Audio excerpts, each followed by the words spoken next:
धन्यवाद संगठन विभाग प्रमुखज्यू। मेरो सानो परिचय उहाँले दिइसक्नु भएको छ। तथापि पार्टीगत हिसाबले म 2062 सालमा सप्तरी जिल्लामा शिक्षण पेशामा अध्यापन गराउँदैको क्रममा मधेस विद्रोह हुँदै मधेसी जनअधिकार फोरम नेपालमा आबद्ध भएँ। पछि 2074 सालमा पार्टीले मलाई गाउँपालिकाको अध्यक्षको उम्मेदवार बनाएपछि त्यहाँ म निर्वाचित भएँ र खास गरी अहिले आएर म 1 सालदेखि हाम्रो पार्टी विभाजन भयो, जसपा नेपालबाट जसपा बन्यो, त्यो हामी अशोक राईतिर लाग्यौँ। तर पार्टी सङ्गठनभित्र चाहिँ जुन ऊर्जाशील साथीहरू थिए, जो पार्टीप्रति मर्म र भावनाले जोडिएका थिए, उहाँहरूलाई पार्टीले काम गर्न प्लेटफर्म दिन नसकेपछि हामी एउटा स्वतन्त्र रूपले पार्टीमा काम गर्दै सङ्गठन जीवन्त राख्दै आजको दिनसम्म थियौँ। र खास गरी मधेसी जनअधिकार फोरम र जसपा नेपाल छोड्नु पछाडिको कारण पार्टीभित्र जहिले पनि गुट काम गर्नेलाई स्थान नपाउने, गणेश परिक्रमावाद गर्नेहरूलाई स्थान दिने, यी नियति प्रवृत्ति रहेको हुनाले अब अहिलेको नेपालको परिवेशमा खास गरी राष्ट्रिय स्वतन्त्र पार्टी नेपाल देशमा रहेको व्यथितिको शासन या कुशासन भनौँ आदि इत्यादि भ्रष्टाचार हैन र देश परिवर्तन हाँक्नका लागि सम्वाहक बनेका युवाहरूलाई क्षमता लगनशीलताको आधारमा उचित स्थान दिँदै यो आउँदो चुनाव जुन हाम्रो लागि एउटा चुनौतीको रूपमा खडा छ, त्यसमा राष्ट्रिय स्वतन्त्र पार्टी नेपालको चाहिँ बहुमतका सरकार ल्याउँदै देशमा नयाँ परिवर्तन हैन, देशमा रहेको व्यथितिको शासन विधिको शासन स्थापना गर्ने नियतिले प्रवृत्तिले म चाहिँ प्रभावित भएर हैन र यस पार्टीको नीति र सिद्धान्तलाई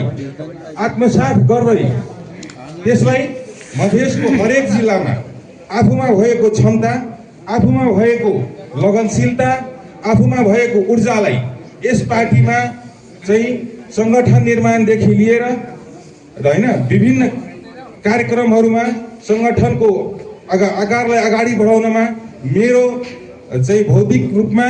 र नैतिक रूपमा समर्थन र सहभागिता हुनेछ भन्ने म विश्वास दिलाउन चाहन्छु। र यो कुरो अब हामी अहिले सप्तरीबाट खास गरी क्षेत्र नम्बर 4 बाट धेरै साथीहरू भित्र हुनुहुन्छ, उहाँहरूलाई छलफलमा हामी ल्याउँदैछौँ।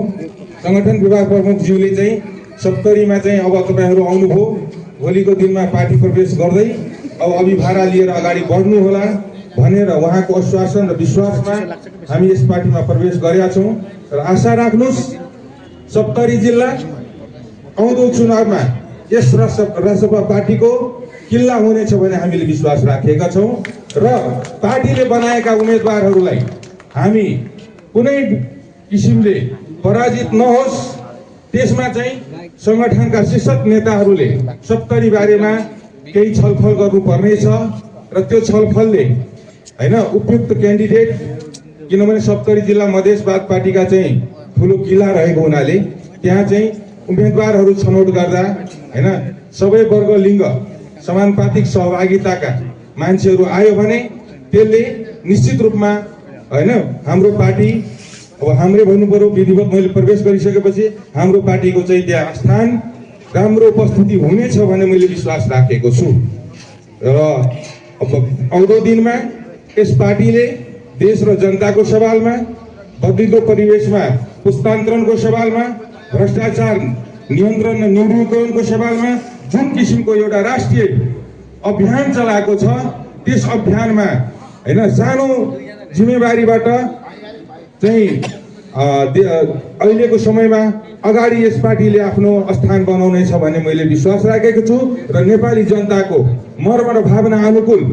देशमा नयाँ परिवर्तन समृद्धि